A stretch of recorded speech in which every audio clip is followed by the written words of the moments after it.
This is the scenes of a billionaire. Good day, everyone, and welcome back to our YouTube channel, Everyday People's Voice. Here we bring you all the latest and breaking news happening in Nigeria and around the globe. You will also hear interesting topics in politics, health, business, entertainment, environment, sports, and so much more. Our sources of information are reliable and accurate. Thank you all for tuning in. But before I go further, if this is your first time of coming across our channel, please be so kind to subscribe, like, and share our videos. And please don't forget to press the notification bell so that each time we break the news, you will be among the first persons to get notified. Once again, thank you for staying tuned.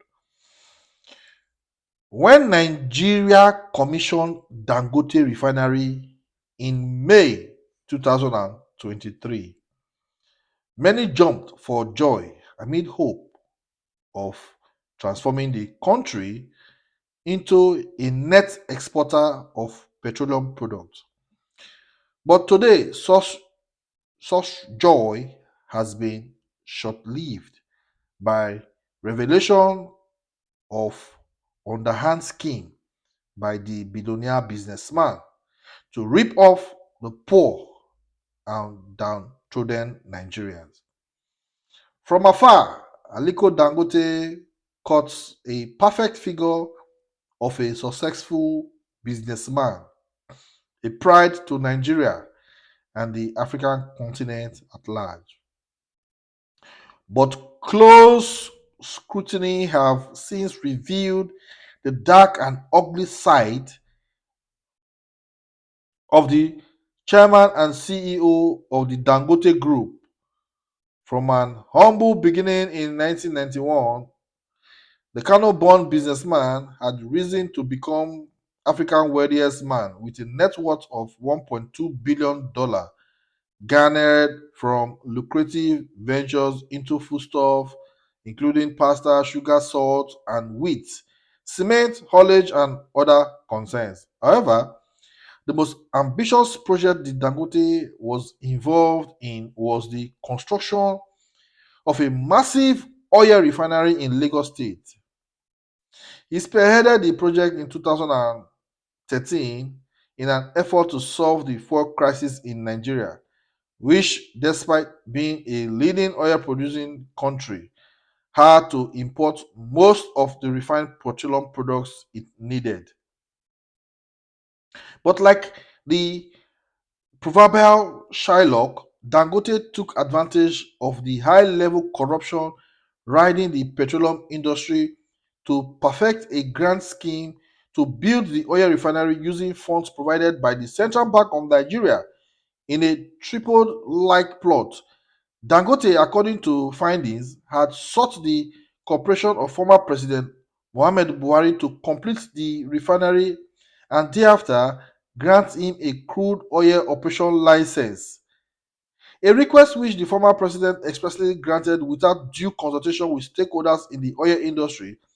Buhari surreptitiously agreed to commission the refinery even when it was not fully completed with presidents of 5 African countries in attendance. Oh, he reportedly shared the details of his meeting with former CBN Governor Godwin Emefiele and equally sought his support just as he allegedly convinced him that the successful completion of the refinery was the utmost priority to the former president. Thereafter, Emefiele literally handed over the country's treasury to Dangote by providing the needed funds.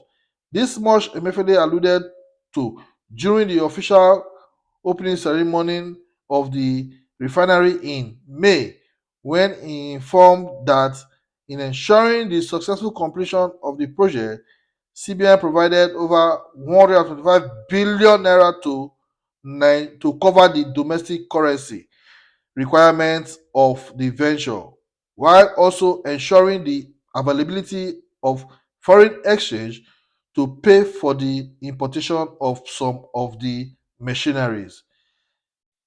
He had projected that the Dangote refinery could earn Nigeria foreign exchange saving of between 25 billion to $30 billion yearly, stressing that the impact of the savings would be directly reflected in Nigeria's foreign exchange reserves by reducing the pressure on the country's balance of payments.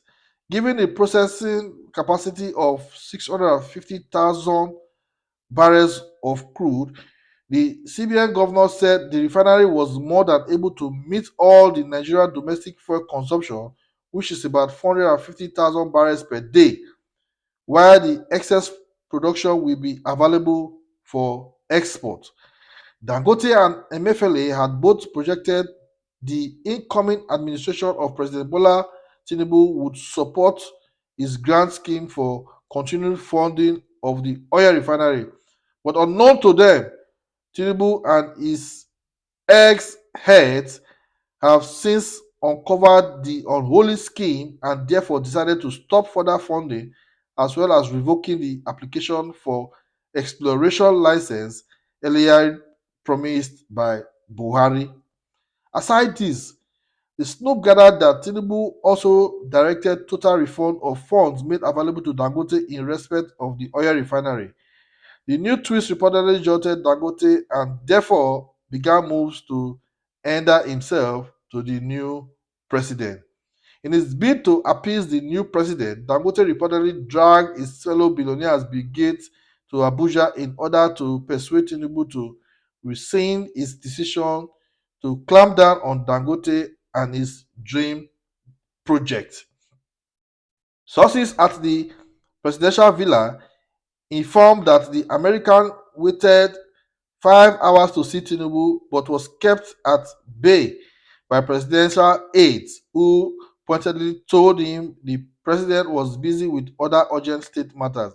However, it took the spirited intervention of the National Security Advisor, Nuhu Ribadu, who personally took Gates to President Tinubu.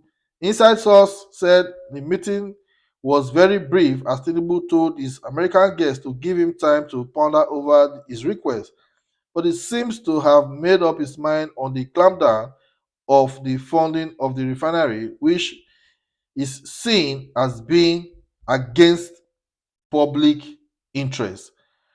More so, Dangote had all along pretend to be an honest businessman, but those who know him too well attest to his dirty antics perpetrated to run opposition aground recently. Wow.